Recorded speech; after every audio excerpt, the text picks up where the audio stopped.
My dad works in B2B marketing. He came by my school for career day and said he was a big ROAS man. Then he told everyone how much he loved calculating his return on ad spend. My friends still laugh at me to this day. Not everyone gets B2B, but with LinkedIn, you'll be able to reach people who do. Get a $100 credit on your next ad campaign. Go to linkedin.com/results to claim your credit. That's linkedin.com/results. Terms and conditions apply. LinkedIn, the place to be, to be. We acknowledge the traditional owners of country throughout Australia and recognise their continuing connection to land, waters and culture. We pay our respects to their elders past, present and emerging. Welcome to This Song Is Yours. We're a music podcast that chats to artists, musicians and creatives on their songwriting craft and upcoming projects. I'm your host Simon Fink and welcome to episode 276. Bruno Major joins us on the pod today to discuss all things Columbo, his brilliant third studio record. It was such a delight chatting with Bruno as he spoke to us earlier this week from his home in the UK. Before we dive into our conversation with Bruno Major, please make sure you're subscribed to this podcast on whatever app you find good podcasts on, and ensure you're following us across all of our social media channels. Details for all can be found within the show notes of today's episode. Our guest today is Bruno Major. The British singer, songwriter and musician makes the most beautiful music that has one foot in the doorway of songwriters of the past and another firmly planted in the sound of today. Being raised in a musically talented family, Bruno originally trained as a classical guitarist and studied music at uni, which is something that he and I both share, but as you'll hear us discuss in today's interview, he actually finished his degree. He has written music for artists like Tori Kelly and S.G. Lewis, and has collaborated with artists like Finneas. Some of Bruno's fans include people like Billie Eilish, Charlie Puth, and Kourtney Kardashian. And very lucky for them, he's just released a brand new record, which is titled Columbo. Columbo is his third studio record, and it has Bruno at his sonic best. These songs are beautifully constructed pop songs that feel warm and lived in, but they also feel original at the same time. In today's episode, we're talking to Bruno about Columbo and the sonics that he uses across this beautiful record. We discuss his upbringing and his introduction to songwriting, and we chat with Bruno about whether he would ever collaborate with his brother, who is the lovely Dot Major from London Grammar. We also press Bruno for details on whether he'll tour Australia soon. We can't divulge anything. You will have to listen to the episode to hear what he says. Columbo is out now, and we've left links in the episode show notes of where you can buy or stream the record. And we do want to say a massive thank you to Shari from Great Company Collective for her help with today's episode. Here is our conversation with Bruno Major. You know I wasn't ready to unsteady. Don't make me make the call. This doesn't have to be the end. All right, so I'm Bruno Major. I'm a singer-songwriter from London, England. Just released my new album. It's called Columbo. And I'm about to go on an 8-month tour around the world, which is wild. It is an extremely exciting time for you, Bruno, and thank you so much for joining us on the podcast today. It is, as you said, in support of this brand new record from yourself called Columbo. It is out now. It is firstly, I just want to address it is a beautiful record, sonically gorgeous. Congratulations on the record. How are you feeling now that it's kind of out in the world? Well, thank you, firstly. I think the primary feeling for me is relief. It's actually, even though it's my third album, it's the first album I've released in a traditional format, because my first album, I wrote and released a song every month for a year. And at the end of it, I just put them all out as an album. And the second album came out during lockdown. So I didn't tour it, and it was all like, the release was all weird and stuff. So this is the first time I've ever written an album, recorded it, released a bunch of singles, and then put it out and gone on tour, which is how you're meant to do it. And it feels like a lot of a longer process this way, because, I finished it in December last year. So I've been sitting on it for 7 months now, 8 months. So it's just so good to finally have it out. You know, it's like a release in more than one way. It really feels like a release of emotion and tension in a lot of ways. I'm really curious because, as you mentioned, it is the technically in a discography, it's the third record, but I guess with it being the first kind of, let's say, traditional release of a record, are you feeling, I guess, is there not first time nerves, but I guess, does it feel vastly different from those previous times? I guess, was there a different sense of nervousness or excitement when the record was coming out? Every album's felt different in its own way. Mm-hmm. This is by far my favorite experience of making an album. I think your first album is very special because it's your first one, and you get your whole life to make it, and you can make whatever you want. I could have made a heavy metal album, I could have made a country album, I could have made a classical album, but I didn't. I made the album that I made, and in a sense, it's like a flag in the sand creatively, from which point your whole artistic journey is measured and is sort of a trajectory that starts from that place. So it defines everything else. And then no one is waiting for it. No one cares. So it's like no pressure. And if you mess it up, you can just go and make another one, and that can be your first album. So then your second album comes out, and suddenly you've got, if it's gone well with your first album, at least you've got a fan base, and which is cool, but they're all waiting for it.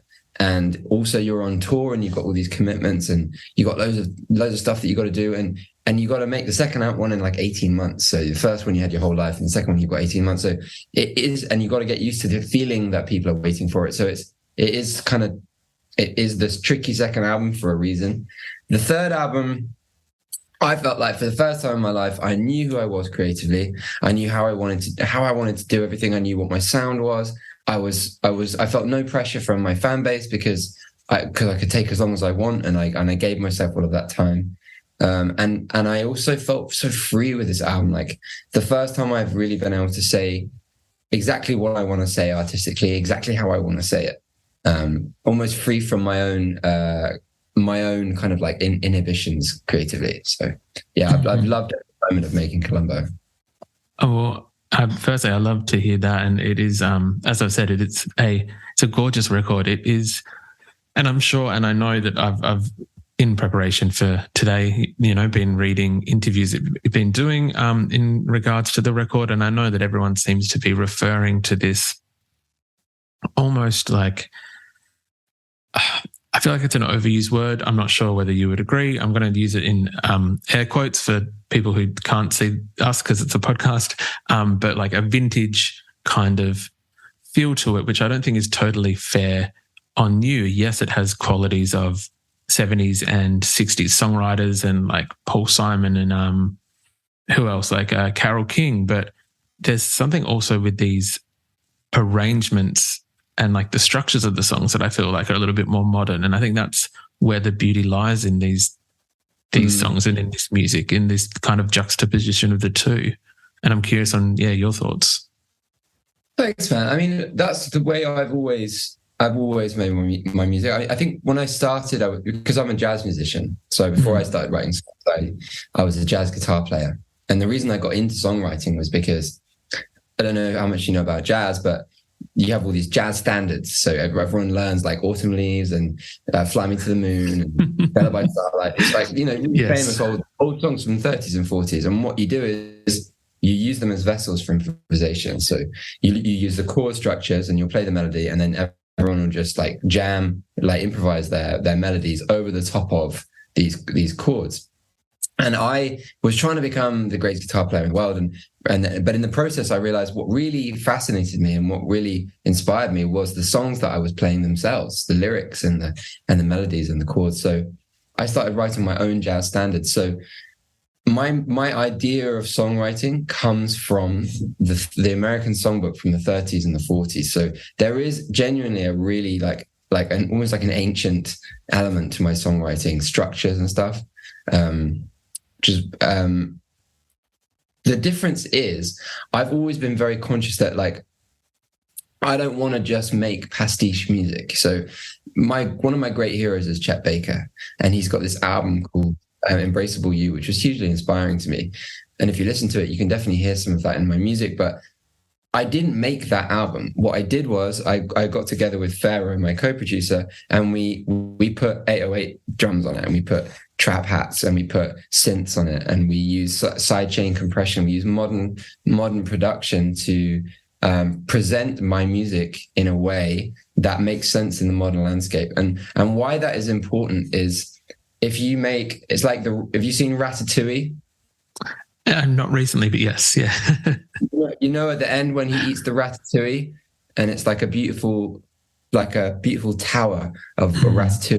Like, it's the same as ratatouille in a bowl. Like, I've just presented my ratatouille in a way that is modern, and because of that, I go to Jakarta and play for 4,000 16 to 22-year-old kids who are singing Like Someone in Love that was written by an American man in the 30s at the top of their voice. And that, to me, is the most exciting thing. So there is definitely elements of a retro in my music, but I am very conscious of the way that I present it and make sure that it is done in a way that is modern. Because otherwise, why would you bother listening to my music? Why would you not just go and listen to Chet Baker?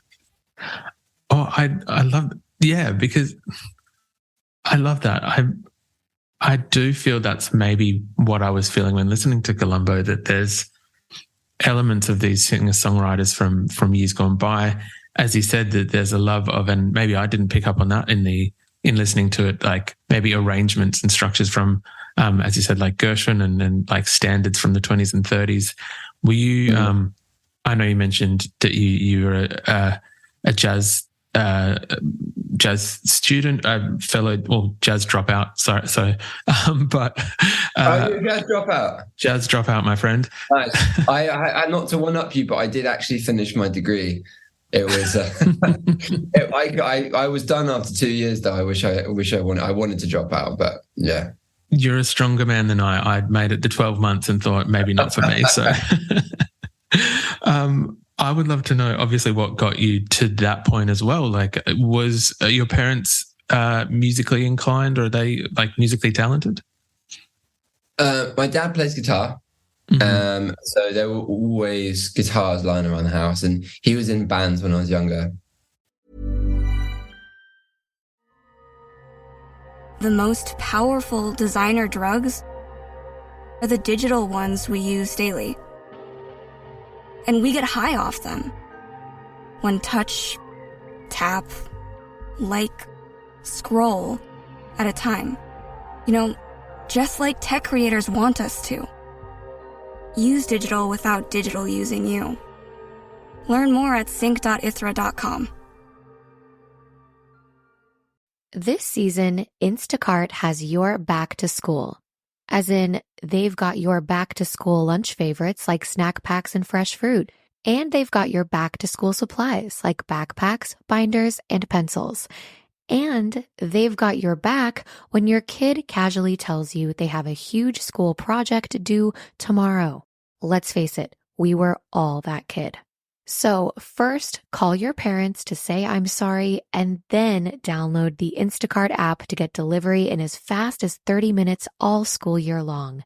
Get a $0 delivery fee with your first 3 orders while supplies last. Minimum $10 an order. Additional terms apply. And yeah, he sings and writes songs. And my mum, I mean, she likes music. I mean, there's never been like a sort of professional music in the house, but my dad's definitely talented, and my mum is a genius with languages. She's one of those people that speaks like 7 languages, and she just started learning Italian this year, and she's already completely fluent. So I think that like maybe I got the words from my mum and the musicality from my dad. But more than that, my brother's also a musician, by the way. He's in London Grammar, who I know well in Australia. And but yeah, we were both just given like support from an early age. I wanted to play guitar when I was like 7, and so my mum and dad got me a guitar and like got classical lessons, and they all and it was probably apparent pretty soon that I was like pretty adept at it, and so they encouraged me to play. I think that's, I don't know how much I believe in talent generally. I think I'm just like a relatively intelligent human who was given the right exposure to the right stuff at the right time. 100%. It's having a look, and I was aware your brother Dot is in London Grammar. The two musical projects, London Grammar and yourself as Bruno, they do seem to be sonically not worlds apart, but somewhat different. Has there ever been, I guess, any conversation about collaborating on something that's maybe with one of those projects, or something as a third entity altogether? Yeah, I mean, definitely. I think that's something that we both really want to do. But it's been a question of making sure that, like, I think we're both aware that we've got our own trajectories, and we need to make sure that we've kind of established where we are musically before we come together and collaborate. Because I think when we do collaborate, we want it to be a collaboration rather than I don't know. We make a lot of music when we're drunk. Like any good family kind of get together, that is especially when you've got such talented family members, that's to be expected. So that's awesome to hear. Yeah, thanks, man. Thank you. A second ago, you just mentioned the word trajectories. I was hoping I might be a little bit selfish. There is a track on the record called Trajectories. I think it's the second last track on the record. It happens to be, my favorite track. I just kept returning to it time and time again. I think it's a combination of the arrangement and the falsetto that you have during that song is just gorgeous. Thank you. Of course. Would you mind, I guess, just giving us a little bit of how that song came to be, or the inspiration for that song? Well, it's really about the nature of what love is. I think that love is more than a feeling, and sometimes you can love someone and they can love you too, and it's not possible to make that love and turn that love into something that works on a relationship level, because we're on our own trajectories through life. And I think a lot of what love is timing and context, and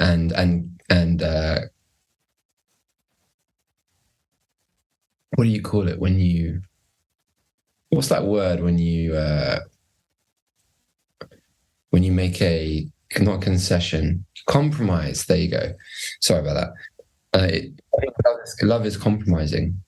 If you want it to be a relationship, you have to, let's say that your trajectories are like this, and for a moment you cross, and in that moment you love each other, but you realize that your lives are moving like this. I think a lot of the time, people that manage to stay in relationships have trajectories that move like this, and then you can compromise and make them fit. But if you're like this, sometimes it's like, I don't think we can do it. So that's really what trajectories is about loving someone that is just not, for whatever reason, correct. Thank you very much for sharing that with us. I do appreciate it. As you mentioned before, you are, I think, heading out to Jakarta. I think you've got a tour in Asia this month or next month. And then you're on the road in the US and Europe for the rest of the year. Might be a bit of an obvious question, but can we maybe expect to see you touring this record in Australia at some point? Yeah, you can. I'm so sorry that I haven't announced it. It was like I've never received so many angry messages as from Australian people when I was like, "It's not a world tour if you're not coming to Australia." We love our music, but we're very passionate when we don't get visited as well, it appears. No, you don't mince your words either. But no, I'm going to come. I promise I'm going to come. We're figuring it out at the moment. It's just, I couldn't logistically announce everything at the same time. So yeah, I don't worry. I'll be there, and it will be. That's very exciting. When that is announced, we'll make sure that we promote it here on the podcast and get everyone across those details. With the new record being out, is there a song that you're most kind of excited to play while on tour, or that you're hoping, like, I guess, is your live favorite from the record? I think the ones with the guitar solos are the ones I'm most excited about. I just love shredding live. And yeah, there's a few solos, like The Show Must Go On, We Were Never Really Friends, The End. But also because of COVID, I never toured my second album. So bizarrely, there are these songs that have been out since 2020 that I've never performed for anyone. And notably my song Nothing, which since it came out went viral and became my, it's gone gold, it's about to go platinum, and more people listen to that song than any of the other ones. And I presume that therefore people will be buying tickets to listen to that song. And I've never played it for them. So it's going to be wild. It's going to be really wild. I haven't played a gig for 3.5 years. I thought it was more important to make another album, which I look at in hindsight, I think was the correct decision. But yeah, I'm just so pumped to travel around the world and play my music, man. It's a great privilege, and one which I do not take for granted.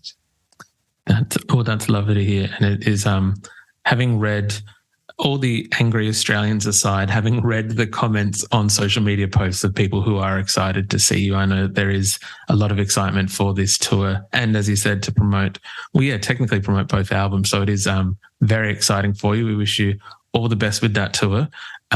Bruno, we would usually ask our guests what they're currently listening to. Is there anything at the moment that is on high rotation for yourself?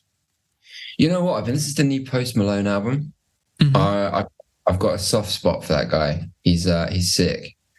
And I've also been listening to lots of J.S. Bach. He was a big inspiration on this album. Also check out Eloise's new album. It's called Drunk on a Flight. She's brilliant. We when was it? We had Eloise on the podcast maybe about a month and a half ago with the record, and it is very similar. Actually, I produced the first 2 EPs. Yes. Did she contribute to this record of yours? No, I didn't do anything with this record, but it's brilliant. I think maybe she posted about your record recently. Maybe I'm getting my two eyes crossed, but we were making them at the same time. Maybe that's what it was. But very brilliant choices, very brilliant album, and as we've discussed, Columbo is also on that list of very, very brilliant albums that have come out this year. Bruno, thank you very much for coming onto the podcast. I do appreciate it. Dude, thanks for having me. It was a real pleasure.